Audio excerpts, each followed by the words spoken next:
So I was looking on YouTube and I noticed that a couple other people had a video on some of the mods that they've done to their Jeeps.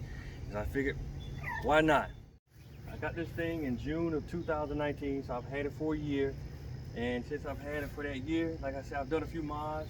Got to split it up between the JK and between the ATV, but nevertheless, I've still done a few things. What I did was I took the Badlands 12,000 winch off of my Ram that I had. I mean, it's a good winch, it works. I've changed it over to synthetic cable from the steel cable. I broke the engage lever and this thing still keeps ticking. I added a trail cam on the front because only the Rubicon comes with a trail cam and it's Bluetooth, so it goes to my phone. I added the 4 lights in the front that I can turn, and either way, the point where I need to go, like if I'm winching somebody or something. Of course, the fair lead had to change because of the synthetic tow hooks. I originally had a full width bumper, but it was a Smitty built, but I shortened it down to the stubby bumpers because I put on the DV8 slim fenders. And what I realized was that when I put the DV8 slim fenders on, the full width bumper just did not look good with the DV8 slim fenders. And if you notice, I put the slim fenders on the front and the back. Now when I put these fenders on, so I put the stubby on, I got rock lights up under here. I got the white ones. I originally had the different color rock lights, but I changed them over because I wanted to put the ones with all the colors on the JK, so I left only white ones on mine.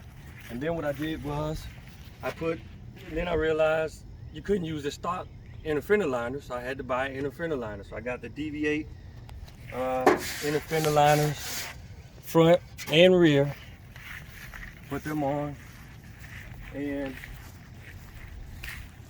that's about it for the mod, except for my CB antenna. And that's another aftermarket inner fender because DV8 was actually sold out of the front ones because they fit the JLs too. So everybody's buying them. And then the only other additions are I got my other lights up here and my CB antenna and a short stubby antenna for my radio. Just a little something that's different. Now something else I want to show you is over here. You'll see where I put the I had it when I first got it at about June. In about July, I had a Mopar 2.5-inch lift put on it. And the reason I went with the Mopar 2.5 because it got it to the height that I needed. I had a Ram with 9 inches of lift on it. It was pretty much useless. I didn't need that much. So I got the Mopar 2.5-inch, get it at the height that I need to do what I need to do. And I went to the dealer and had them put it on. Now I could have put it on myself, but there's a few reasons I had them do it. Warranty. That's a good reason. And 2, I got a good deal on it because I'm in the military. And they gave me a whole bunch of money off of on it. And they gave me a really good deal on putting it on. And I think they wanted to do that because this is the first Gladiator that they had in there to work on, period, on the suspension. And those guys over at the dealership here in Columbia at Gladiator was just itching to just get their hands on it. So I let them have at it. They put it on, lined it up. Boom, we working. We go off road, the URA, Broken Nut, Gulches, Hard Rock back in Ocala, Florida. We do it all, and it never, and we still rolling. But what I also did, what they did was, they put the Fox shocks on there because that comes with the Mopar kit. And then I went to 4-wheel parts and ordered a set of Rubicon quick disconnects. I originally had some JKS disconnects, but I really didn't like the way that they disconnected. So I went back to the Rubicon Express. Pop a pin out, swing it up, tie it up, hit the trail, and keep it moving.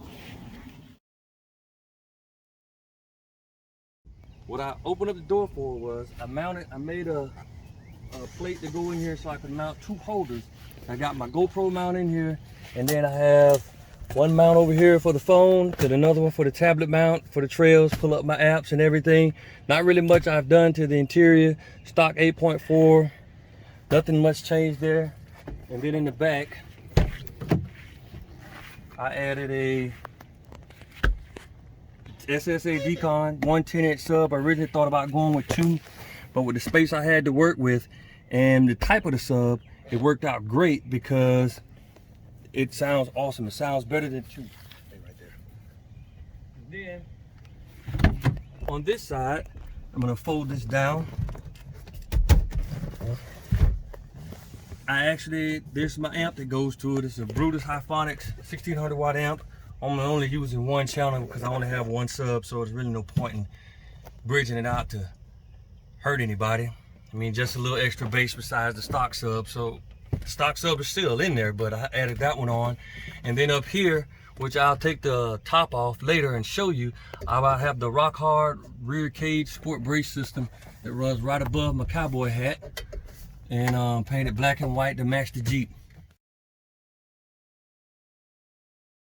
Alright, so what I did was I took the top off so y'all can look and see what the Rock Hard rear cage brace system looks like. I noticed that the Wranglers had a roll bar that goes across in the rear, and I wanted that extra strength in the Gladiators because they don't come with one, plus it looks good. So I got this set up, got it mounted, pretty straightforward. I color matched it to match the current roll bar. You can see it has the middle piece that bolts to where the sound bar is. I got my cowboy hat mounted too, and it looks pretty good. Adds a little bit of extra strength, and eventually I'll get the front part of the cage system. It goes over the front, and it'll connect to, once again, to the sound bar right there in the middle, and it goes up, connects to the windshield, and it comes down and connects to your dash. But for now, I got that. So there it is.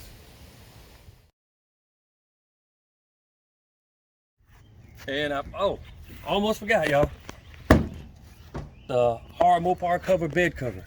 I bought this thing about 2 weeks after I got my Jeep. And the reason I bought it is because I like the soft one, but one of the issues for me was people stealing my stuff. I keep tools and everything back here, and I've had stuff stolen from me before, and I've learned that you just can't take any chances, so I bought the hard one. Sooner or later I'll get a rack put on here because I want to get a tent put on here for when we go camping. Right now, and I'll throw a picture in the video somewhere, we use a truck tent that goes in the bed. It works out awesome. We slept in it, it's great. And then we also have another tent that when we take out the ATVs, we set up on the trailer. Everything, we don't have any issues with it. See y'all, don't forget. Step bars. I wanted something that goes a little more along the lines of the truck. So I wanted to get rid of the stock running boards, but I had to have something because it just sits up a little too high for some people to have to step up in there. So I put the infabs on there, tubular with the steps on it. Worked great, goes along with the lines, don't see any issues. I had the deviate fenders, another thing I want to show you, it comes with the turn signal lights, but I like the little white DRL, so what I did was I added a white strip up front so you can still get the the LEDs that come on with it, and then I have orange marker lights that also come on when the lights are on. But that's about it. So other than that, that's about it. There's not a lot I've done because, like I said, I've had to split the duties up between, the mod duties up between all of this stuff we got back here, including the boat that we have. Got to make sure everything's running right. But just wanted to run through a couple things to show on what I've done. If anybody got any questions, something you're thinking about doing to yours that I've done to mine, you want to add to it, take off something, I don't know, whatever, hit me up in the questions. I love answering questions. All right, see you later.